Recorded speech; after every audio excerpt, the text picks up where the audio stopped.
I'm down in Shropshire. I served in 93, 94, and those were great times. And fortunately, I was retired, but I found out I was working as hard with Rotary as I was at TMC. That's fun. Becoming president is a task that none of us can prepare for. Being head of TMC gave you a certain set of skills, but when you became president of our club and had to run 52 meetings a year, what surprised you about that? What skills did it force you to learn that you didn't have when you became president? Well, one of the things you better learn faster when you're president is your timing. How are you going to squeeze everything that everybody wants to do, including what you want to do, in a very short period of time, and have time for people to eat and enjoy each other? So that requires a bit of skill. I'll tell you, before I accepted the invitation to be a president, I went to Helen Middleton, who was our executive director at that time. I said, Helen, I don't know about your plans, but I've got to know if you're going to be here another year before I tell them if I'm going to be here. Helen said she assured me she'd be around. I said, Helen, I'm with you. So together we moved ahead. Tell us about, you were president 16 years ago. As well as nationally. What were the issues that you faced during your year as club president? 93, 94, was there some things that had to get resolved in our club that you had to tackle? Well, in looking back in the years and starting, it seemed to me that one of the things that we need to emphasize because of our mission was simply being aware of what our community is and what its needs are. If you're going to be of service, you've got to know your community. And being sure that we emphasize that was very, very important to me. And I thought that was good, and the programs did that, and our projects did that.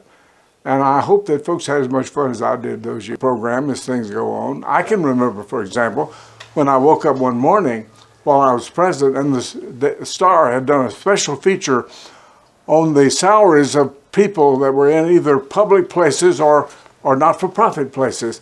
How would you like to wake up in the morning and the Star had your salary and the value of all your benefits in the front page of the paper? So in meeting my Rotarians, I knew I'd get a real rousing that morning. I was prepared for that. So I indicated, there's such a good morning in Tucson. I hope we'd all have fun. And I thought one of the things that we would do to have fun, we'll all get up during the program today and tell each other how much money we made. Helpful to me in time. There were lots of good people. Till Tilton was on there. And Till was not only good with the drums, but he was good in taking care of projects. Now, Till took on the job of the Proyecto Amanecer, a project we had in Mexico. Now, that project started by the interest of Dr. Doug Lowell, a physician in town, who felt that we might be able to go to Mexico and do some things of special value to children, especially children, that would be appropriate to meeting needs and certainly appropriate to the Rotary ideal. So he and I had some chats about that and decided it was worth bringing to Rotary. So Till took that on. Then he got in touch with Guard Pierce. Guard Pierce, former district governor, had connection with RI. So by golly, he went out and got us a matching grant so that we could take our club with a Rotary National grant and put together a team of physicians that involved university physicians, Tucson physicians, including Hugh Thompson in this project. And we have a team of people going to Mexico doing some very important medical corrections and helpfulness. I was very proud in those days. What advice would you give a new Rotarian? I don't think a person should be a Rotarian if they are not absolutely passionate about service.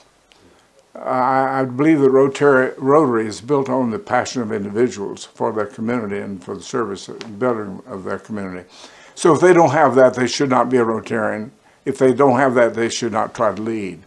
Because you've got to, I think, inspire and show the value of that and the joy of that, and feeling that we're not just going to eat and meet, but we're going there because collectively people can do things together.